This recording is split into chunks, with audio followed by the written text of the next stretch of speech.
Boker Tov, Israel, buenos días, Israel. Qué bendición, aleluya, estar en esta mañana aquí en Radio Shalom desde el sur de California, saludándoles a todos ustedes que están en sintonía, muchas bendiciones y pues nos alegra mucho que estén siempre atentos, amados, para el estudio en vivo que damos cada mañana, aleluya. Buenos días, hermana Araceli. Boker Tov, buenos días a todos nuestros amados hermanos que tienen hambre y sed de justicia, aleluya, de buscar de la palabra del Eterno, porque eso es lo importante. Sabemos que nuestro amado Yeshua viene muy pronto y el pueblo necesita prepararse y tener su lámpara llena de aceite, aleluya.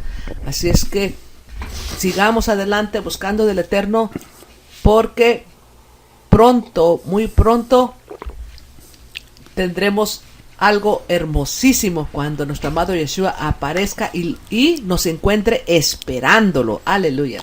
Amén, aleluya. Bueno, hoy en este día nos ocupa el tiempo, la clase de el calendario de Enoch y el misticismo sadoquita. Y bueno, este es un curso para avanzados, pero no importa si usted no tiene mucho conocimiento en raíces hebreas, usted también puede ir aprendiendo poco a poquito. Si hay algo que no entiende, pues puede hacernos una pregunta, nos puede llamar al área 310-404-7884. O también usted lo que puede hacer es mandarnos un texto. Mándenos un texto haciendo su pregunta y con mucho gusto podemos nosotros contestar. Aún todavía aquí en el aire nos puede llamar o nos puede textear y podemos contestar en vivo también su pregunta. Pero bueno, vamos a continuar con la clase. Aleluya. Estuvimos viendo la semana pasada pues la cuestión de cómo eran llamados en realidad aquellos que hicieron los rollos de Qumran, ¿verdad? Los que guardaron esos rollos y preservaron esa riqueza que el rabinato nos ocultó, ¿verdad? Como libros como los libros de Enoch, el libro de Jubileos, el libro de Yasher, el justo, y muchos fragmentos más que fueron encontrados en las cuevas de Qumran y que dan testimonio de que el calendario del Eterno es un calendario solar, ¿verdad? Por eso es que lo escondieron los rabinos, porque ellos cuando se vieron sin templo, empezaron a formular su propia forma, ¿verdad? De enseñanza completamente nueva, ¿verdad? O sea, lo que es el judaísmo es algo que ellos completamente, pues se puede decir, inventaron, ¿verdad? Y hasta el tiempo de hoy, pues ellos decidieron observar la forma de medir el tiempo por medio de la luna, ¿verdad? Cosa que el Eterno nunca mandó hacer. Inclusive algunas traducciones o la mayoría de traducciones que tenemos, siempre vamos a ver ahí la cuestión de la luna nueva y la luna llena, pero hemos estado estudiando que solamente 3 veces aparece la palabra luna en el Tanaj, ¿verdad? 2 veces la menciona para que nosotros no la consultemos ni la adoremos, y la otra vez la menciona en el caso de Yosef, que sueña con las 11 estrellas, el sol y la luna. Son las únicas 3 ocasiones en que aparece la palabra luna en la escritura, en el Antiguo Testamento, como le llaman, en el Tanaj.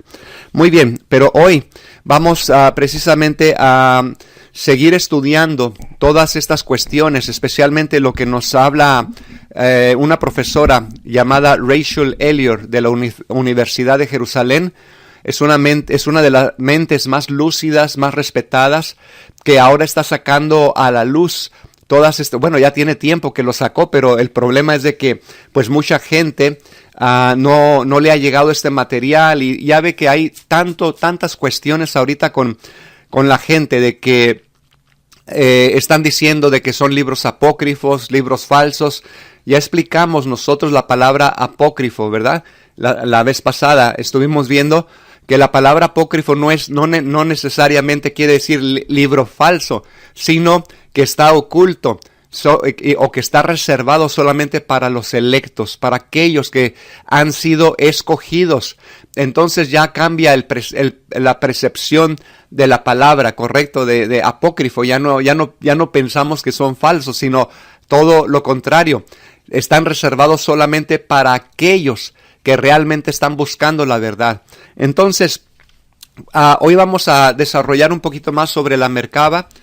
Y la Merkabah, pues entendemos que aparece en la Escritura como el carruaje o la carroza del Eterno, ¿verdad? Y es donde literalmente se cargaba el arca del pacto. Y hemos estado estudiando que, pues todo lo que el modelo del Mishkan, del tabernáculo, de la casa tienda, tenía que ver con lo celestial. Por ejemplo, vamos a remontarnos al tiempo de Moshe.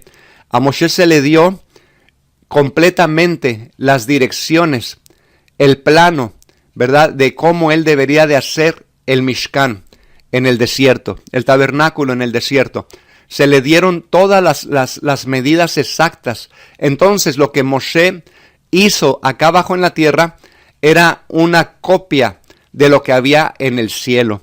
Una copia literal de lo que había en el cielo. Así que, pues, por eso es de que todo lo que tenía que ver con el Mishkan nos conectaba o nos conecta, porque todavía seguimos teniendo la iconografía, seguimos teniendo muchas de las cosas que, por ejemplo, tradiciones que tenemos dentro de, no importa qué religión, ¿verdad? Pero tenemos el concepto de que cuando vamos a la iglesia o vamos a la reunión, pues estamos yendo a la casa de Dios, ¿no? Que no era otra cosa que el Mishkan, que el tabernáculo, ¿verdad? Después se convirtió en el templo, ¿verdad? Y después del templo sufre una metamorfosis, ahora como estamos aprendiendo. Una metamorfosis que quiere decir que ya como el templo no sobrevivió el ataque, ¿verdad?, por el Imperio Romano y lo destruyó completamente, pero ahora la metamorfosis del templo ya no está en el ámbito físico, sino ahora enfocamos en el verdadero, en lo que está en los Shamaim, ¿verdad? Y pues obviamente si teníamos la imagen del terrestre, ¿verdad? Teníamos los planos del terrestre, pues entonces no es tan difícil imaginarnos cómo puede ser el verdadero allá en los cielos. Amén. Así que por eso, cuando hablamos de los Heijalot, los palacios, ¿verdad? Estamos refiriéndonos a la forma que describen, vamos a llamarlo de esa manera, la literatura, ¿verdad?, de estos sacerdotes, de estos Kohanim, que se dedicaron a escribir, se dedicaron a guardar, ¿verdad? Y especialmente cuando ya esconden estos escritos y los rollos, lo que se encontró en la cueva de Qumran, también incluía toda la Torá, excepto por el libro de Esther, ¿verdad?, que no fue encontrado. Entonces, pues sabemos que el libro de Esther fue posteriormente añadido por el rabinato, ¿verdad?, que no es inspirado y que pues literalmente es una figura completamente de una historia pagana que todo tenía que ver con Babilonia y todo eso, ¿no? Pero vamos a lo que vamos. Entonces, cuando vemos entonces esta cuestión de la Merkabah, ¿verdad?, cómo se describe en los rollos o los textos encontrados en las cuevas de Qumran, entonces pues vemos que este concepto de el carruaje celestial, ¿verdad?, con los querubín, ese patrón divino o prototipo que fue mostrado a Moisés en el cielo, ¿verdad?, que vemos entonces pues es traspasado en formas terrenales o en figuras terrenales, especialmente cuando vemos los querubines de oro que están tocando con sus 4 puntas de las alas, tocan, ¿verdad?, protegiendo el arca del pacto, y pues que es ahí en el lugar que se llama en español el lugar santísimo, ¿verdad?, que le han catalogado de esa manera, que en hebreo se dice Devir, el lugar más santo, en otras palabras, el lugar santísimo, ¿verdad?, donde existían estos querubines cubriendo el arca del pacto con sus alas, y también su apariencia fue revelada al rey David, y es algo tremendo, ¿verdad?, que usualmente no escuchamos nosotros en ninguna otra parte, ¿verdad?, hablar acerca de que David también, así como a Moisés se le mostró el diseño de la casa tienda en el desierto, así también a David oiga bien, se le enseñó y se le mostró también el mismo formato, ¿verdad? Y bueno, vamos a estar desarrollando eso conforme vayamos nosotros estudiando, ¿verdad? Pero a lo que vamos es esto.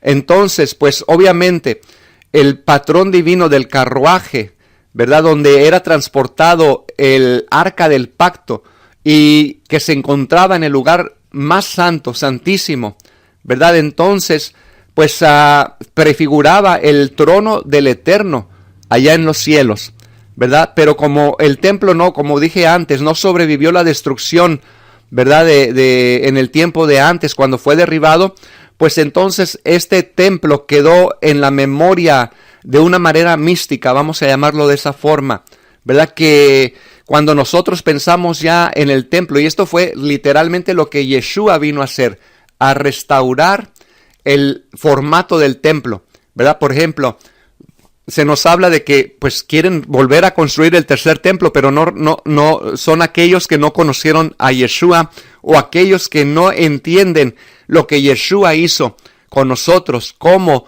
piedras vivas. Él edificó un templo, una casa, en otras palabras, que somos nosotros, un templo vivo, ¿verdad? Nosotros venimos a ser piedras vivas que forman ese templo. Entonces se da cuenta que no vamos tan mal en nuestro conocimiento comparado a la mente de los antiguos, ¿verdad? Que pues ya al no encontrar el templo físico, al no tenerlo, pues se dieron a la tarea de verlo, visionarlo, en otras palabras, ¿verdad? Y conectarlo precisamente con estas, vamos a decir, tradiciones sacerdotales que quedaron plasmadas en su liturgia como testimonio. Así que, pues la tradición de la Merkabah vino a ser simbólico al concepto expresivo del lugar santísimo. O sea, cuando hablamos ya de la Merkabah, el carruaje, la carroza del Eterno que transporta su trono, estamos nosotros hablando acerca del lugar santísimo, porque ahí es donde habita el Eterno, ¿verdad? En el Devir, así se dice en hebreo. Entonces, pues obviamente, cuando ya entendemos esto, vemos entonces que todas estas cuestiones, que no solamente ya el templo viene a estar, vamos a decir, conectado místicamente a todo lo que hacemos, ¿verdad? Cuando hablo místicamente es porque no entendemos exactamente cómo funciona, pero sabemos que existe y que está allí por las figuras que se le mostraron a Moisés y a David.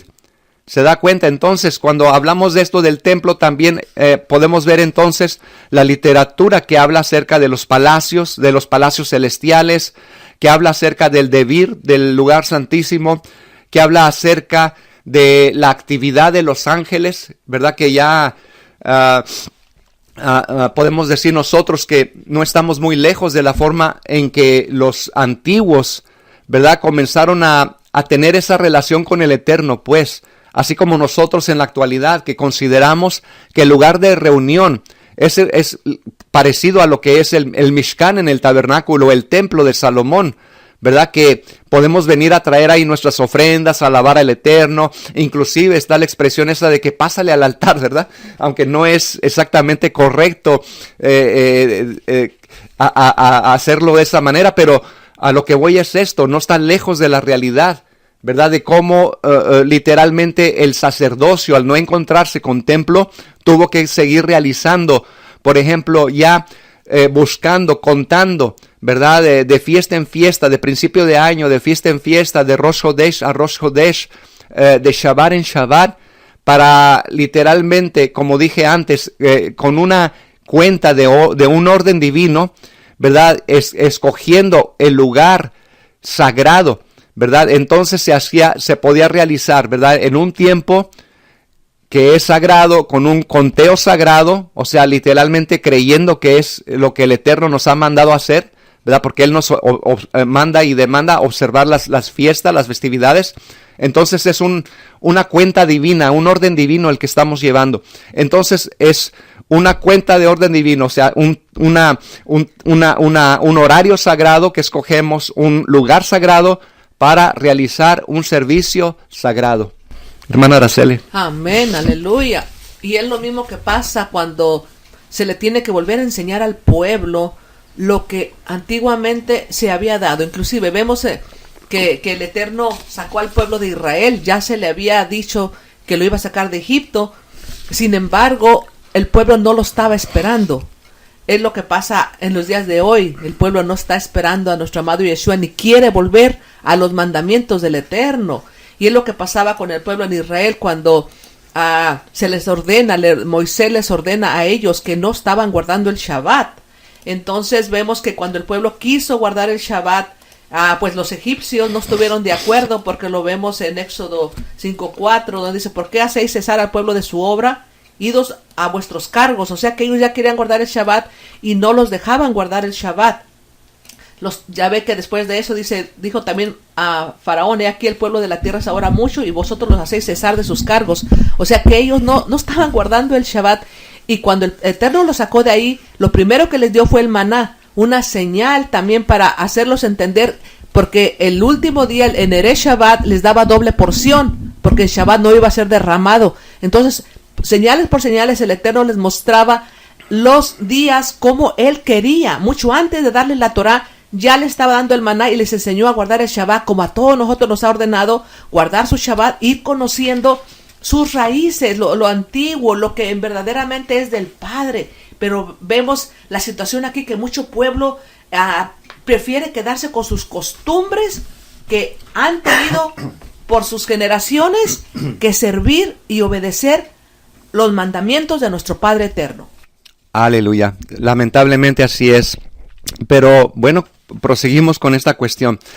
Entonces, al verse los Kohanim, los sacerdotes sin templo, comienzan ellos a realizar estas visiones, a tener contacto con los ángeles, a tener completamente, hacer esa metamorfosis, en otras palabras, ¿verdad? De lo terrenal a lo celestial, ¿verdad? Y bueno, una de las cuestiones que vemos es de que me gustaría leer, antes de entrar a esto, Primera Crónicas, capítulo 28, verso 18. ¿Por qué les digo que a David también se le fue mostrado, al igual que a Moisés, los diseños, el plano que debería o los planes de cómo debería de hacer todo lo que estaba en el templo? Recuerden que pues él no pudo levantarle este templo al Eterno porque había derramado mucha sangre, pero se lo dejó.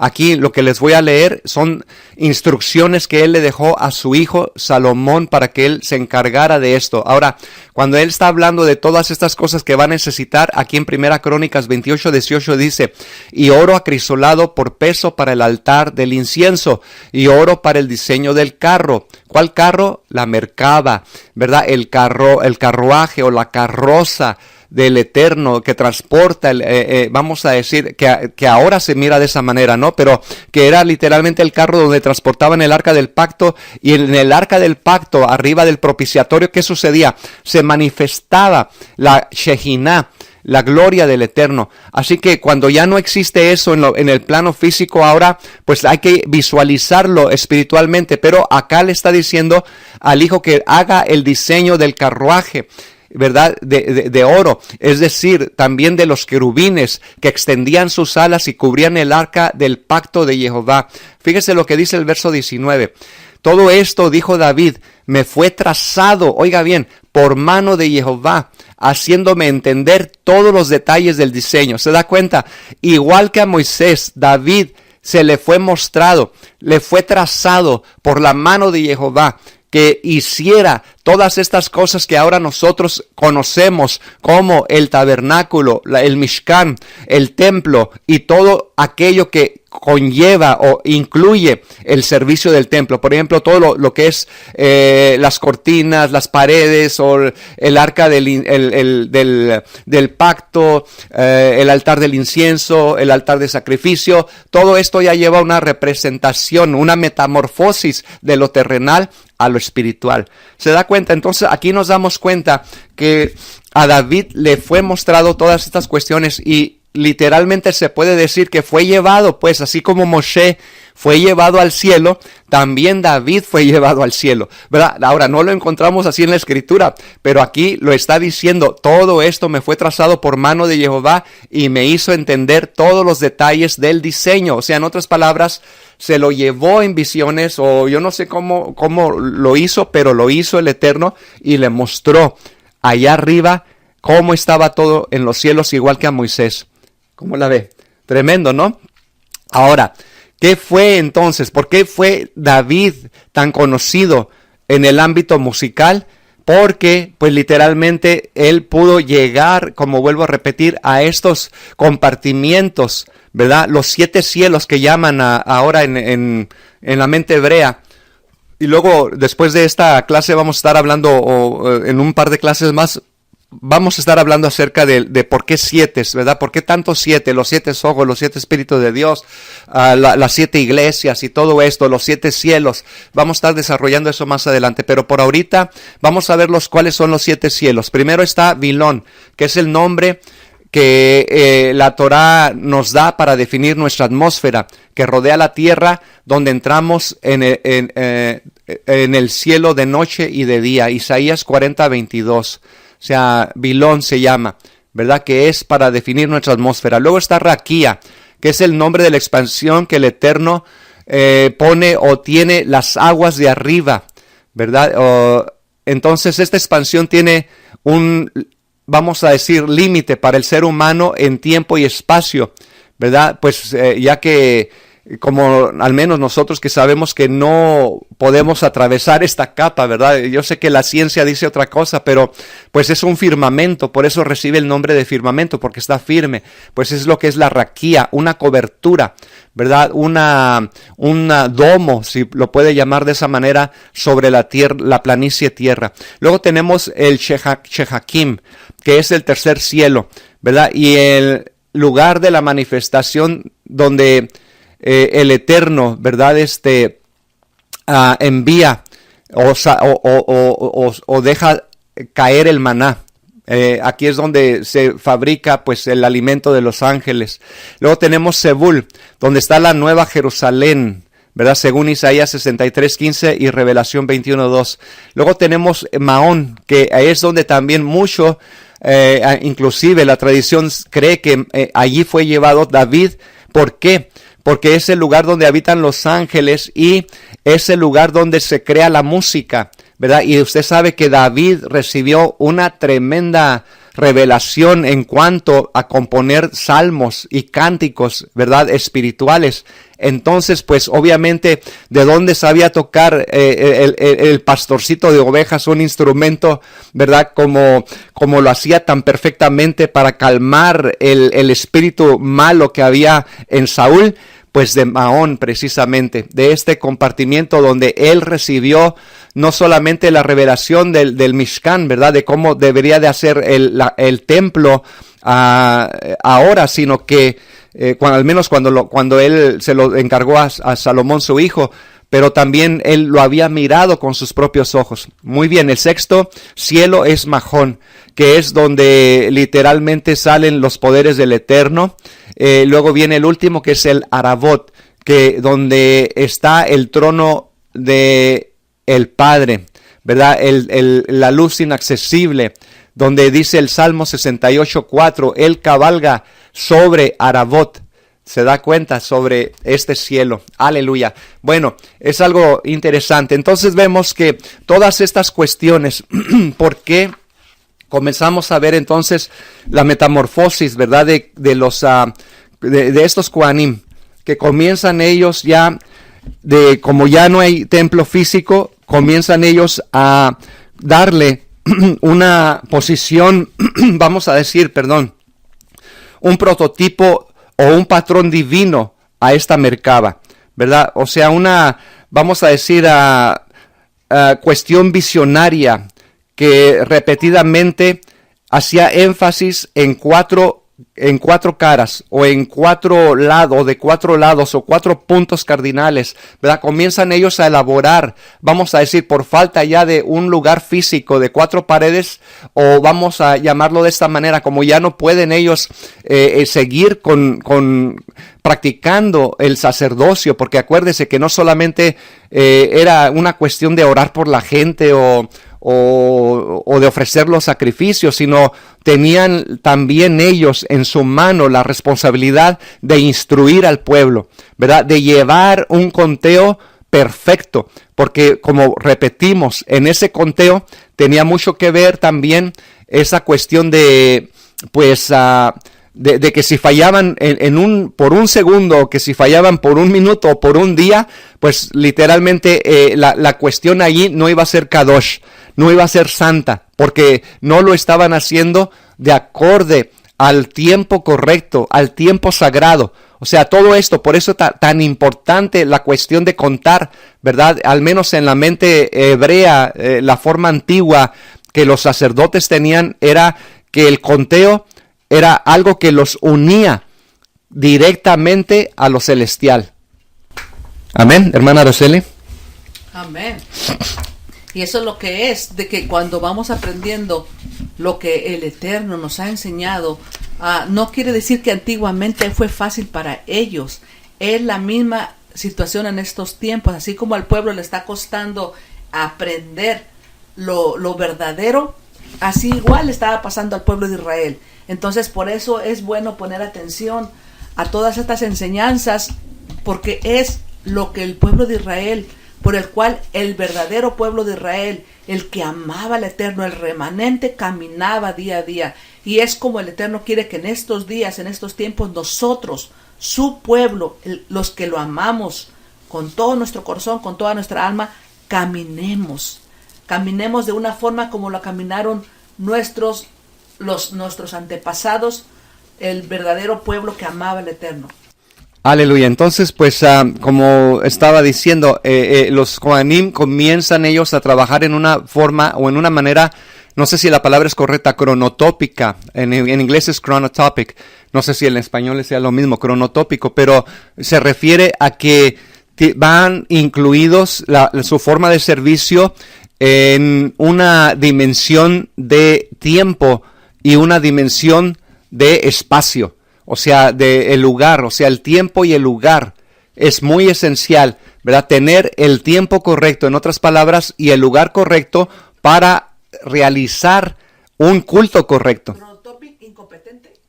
No.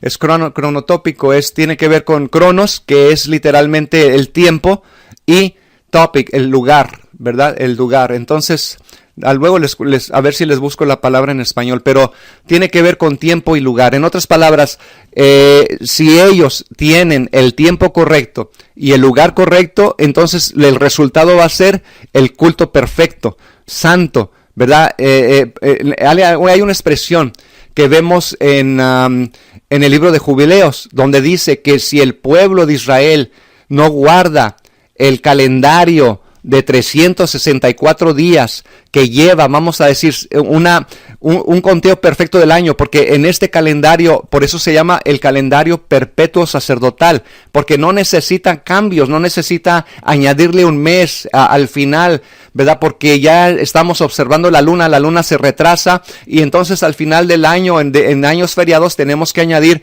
un 12º mes, como hacen los judíos caraítas, o un segundo Adar, porque Adar es el último mes del año para nuestros hermanos de Judá, pero cuando les cae feriado, pues que caen cortos, entonces crean un mes extra, que es el segundo Adar. El calendario de Enoc no necesita añadiduras, es perpetuo para siempre, porque contiene 52 semanas exactas, que son las 52 parashot. Ahora ya sabe por qué nuestros hermanos de Judá tienen 54, hasta más parashot, ¿verdad? Más porciones, porque necesitan agregar, porque agregan también un mes más. Entonces, nosotros no. Nuestro calendario es perfecto, de 24 horas al día. Si usted se da cuenta, el calendario de 365 días al año pide prestado a los 364 días, unos cuantos minutos, como más o menos 2 punto y algo minutos por día, y hacen un día, lo que llaman el día sideral, un día inexistente, que es el día 365 del año. Entonces, prácticamente, podríamos decir, usted siente que vive 24 horas al día y las está viviendo, pero como ellos están añadiendo un día más, lo están sacando completamente de un conteo correcto, de un conteo perfecto. Y es por eso que los Kohanim, que los sacerdotes, al menos relacionados con los hijos de Sadoc, tenían esto en suma importancia de tener, como vuelvo a repetir, ¿verdad? Comenzar a hacer las cosas o seguirlas haciendo, porque no quiere decir que cuando estaba el templo no lo hacían, simplemente que al ser el templo destruido, pues sufrió la metamorfosis de que ahora se veía como literalmente Ezequiel lo presentó, ¿verdad? Porque si vemos y nos vamos realmente a por qué, o el por qué, ¿verdad? Fueron estos Kohanim. Lo que hicieron fue precisamente porque fue a Ezequiel a quien se le mostró esta carroza, ¿verdad? Esta forma, vamos a decir ya no física, de observar el trono del Eterno, la Merkaba, el lugar más santo, el lugar santísimo, y tener todavía, ¿verdad? No solamente eso, sino contacto, ¿verdad? Por medio de esta cuenta sagrada y del lugar sagrado que escogían, tener el resultado de tener contacto con los ángeles, con la misma presencia del Eterno, por medio de visiones, revelaciones, ¿verdad? Y pues como vuelvo a repetir, por medio de la práctica de hacer las cosas en su debido tiempo y en el debido lugar. Aleluya. Así que, pues, entendemos esto, ¿verdad? Que, pues, los orígenes entonces místicos de la Merkaba, del carruaje, de la carroza del Eterno, tiene su fundamento en la visión de, pues, de qué era, del Cohen, ¿verdad? Porque Ezequiel era un Cohen, era un sacerdote, ¿verdad? Y él era hijo de Buzi, que profetizó casi al final del primer templo, o del periodo del primer templo, para ser exactos. Entonces fue deportado de Jerusalén a Babilonia con Joacín, ¿cómo se dice en español? Joacín, ¿verdad? Joaquín, le dicen Joaquín también. Y dice, y pues él fue el que vio esa carroza, o el trono arriba de esa carroza, en una representación, vamos a decir, espiritual, ¿verdad? Y de ahí entonces que la Merkaba vino a combinar varios elementos, por ejemplo, el lugar santísimo, como estamos hablando, ¿verdad? El lugar más santo, que era donde se mantenía el arca del pacto, ¿verdad? Y pues obviamente hasta las cortes o los límites del templo, en una visión, ¿verdad? Eterna, visionaria, cósmica, que trascendía los límites de tiempo y espacio. La hermana Abril te mandó. Aleluya. Aleluya. Tenemos aquí, bueno, gracias a mi hermanita Abril porque me está ayudando con mi tarea aquí. Cronotopo. Es cronotopo, ok. La palabra es cronotopo. Se conoce, dice igual o significa tiempo, ¿verdad? Topos y espacio. Perdón, al revés. Cronos es igual a tiempo y topos, espacio. Muchas gracias, hermanita Abril, porque a veces nos atoramos aquí con las palabras, pero cronotopos, ¿ok? Que es cronos, tiempo, y topos, espacio. Aleluya. Bueno, aquí mi hermanita Abril me está enseñando a mí ahora. Aleluya. Gloria a Dios. Baruch Hashem. Bendito sea el nombre del Eterno. Bueno, entonces, como estaba diciendo, amados, es importantísimo entender esto, ¿no? Que fue entonces por Ezequiel el Cohen, el sacerdote, que envisionó el futuro de el templo terrenal, ¿verdad? Aún todavía antes de ser destruido. ¿Se da cuenta? Entonces, pues obviamente este servicio solamente fue exclusivo de los Kohanim, ¿verdad? ¿Y por qué? Porque Ezequiel repetidamente repite y en lo que leemos en su libro, pues repite que esto, ¿verdad? Ha sido confinado solamente a los círculos de la Kejuná, del sacerdocio. sea, en otras palabras, son los Kohanim, ¿verdad? Recuerde, hay una cosa muy tremenda que el apóstol menciona. Dice, porque no nos hemos acercado al monte que se podía palpar. No nos hemos acercado a aquella gente, ¿verdad? Que murmuraba ni nada de eso, a una comunidad de gente física nada más, sino dice a compañía de los ángeles, estamos rodeados de ángeles, en compañía de los espíritus de los justos hechos perfectos. Entonces, amén. Aleluya, entonces el apóstol Pablo entendía lo que estamos hablando aquí, ¿verdad? Él sabía que ahora ya no, la cuestión no era tanto física, sino ahora había sufrido una metamorfosis y ahora lo tenemos que practicar en lo espiritual. Por eso él decía que nosotros ahora hemos heredado la Kejuná, el sacerdocio. ¿Para qué? Para ofrecer ya no sacrificios animales, sino sacrificios que salgan, ¿verdad?, de nuestro corazón, de nuestros labios, para alabar y bendecir al Eterno por los siglos de los siglos. ¿Por qué? Porque ahora entendemos que ya no es tanto el lugar físico lo que importa, sino lo que existe realmente allá en los cielos. Aleluya, hermana Araceli. Amén. Por eso es que podemos entender ahora quiénes somos nosotros, que somos el pueblo de Israel, los huesos secos de Ezequiel 37, pero no tiene nada que ver con el estado de Israel físico, sino que nosotros pertenecemos al reino de los cielos.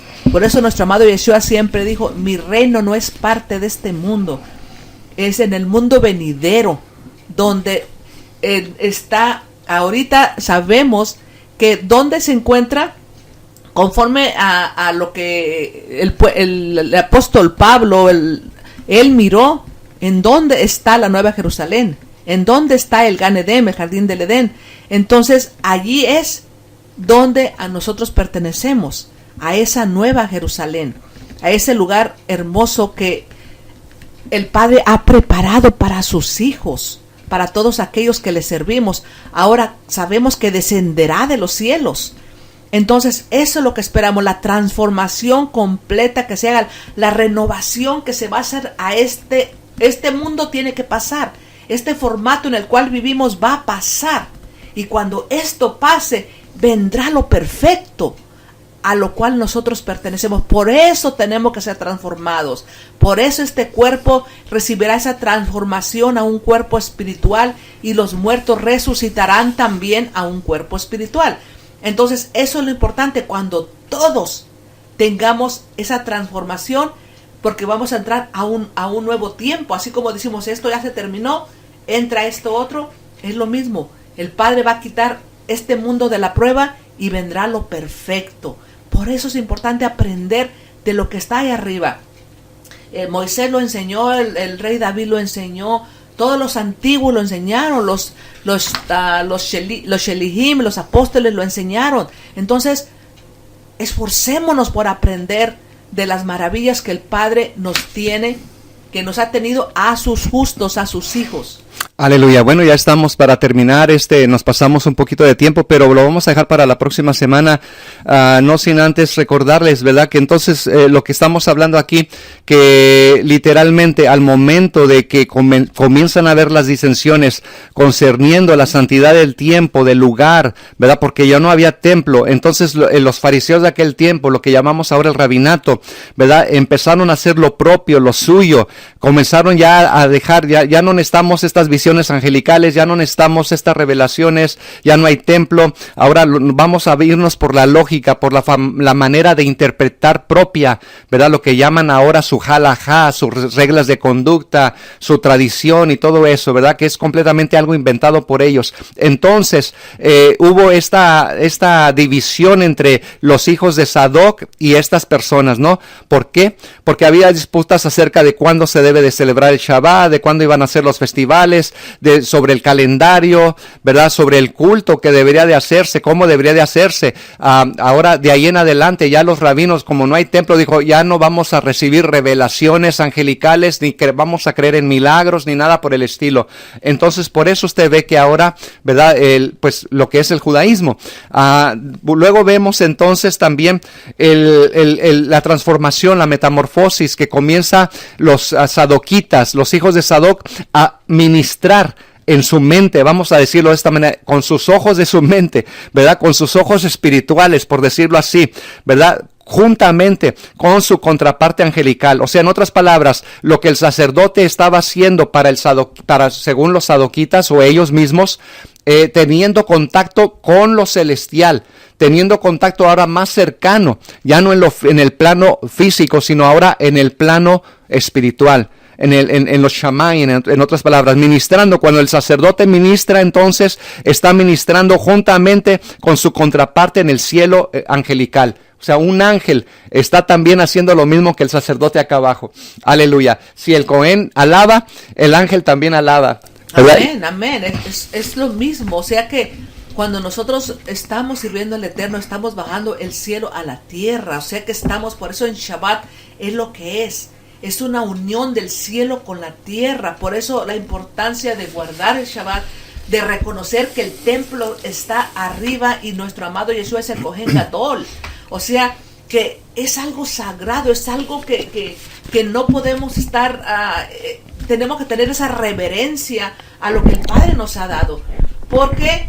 Porque el Padre lo que quiere es que se haga uno el cielo con la tierra, con su pueblo, y que lo adoremos, así como los ángeles adoran en los cielos, nosotros adoremos aquí en la tierra. Aleluya. Y bueno, terminamos de tiempo, como vuelvo a repetir, pero la próxima semana vamos a estar hablando entonces cómo esos Kohanim empiezan ellos, por qué comienzan ellos a figurar o a codificar, ¿verdad? Vamos a decir, cuando hablamos ya de cuatro, ¿verdad? 4 ángulos, 4 caras, ¿verdad? 4 estaciones del año. O sea, todo lo codifican, lo terrenal en 4, ¿verdad? Y lo celestial en 7. Pero eso se lo dejamos para la próxima semana. Aleluya. Amados, les agradezco su sintonía, ¿verdad? Que tengan un buen día. Hermana Araceli, de sus últimas palabras. Bendiciones a todos los amados hermanos que se esfuerzan por estar escuchando y aprendiendo, porque al final habrá una bendición grande para todos los que nos esforzamos en buscar de nuestro Padre Eterno. Amén. Bueno, bendiciones, amados. Un saludo para nuestros hermanos de Colombia, para nuestros hermanos que están en México, para nuestros hermanitos que están sintonizándonos en Estados Unidos y bueno, y muchas otras partes más. Les agradecemos su sintonía y los esperamos la próxima semana. Bendiciones y Leí Raot. Hasta pronto.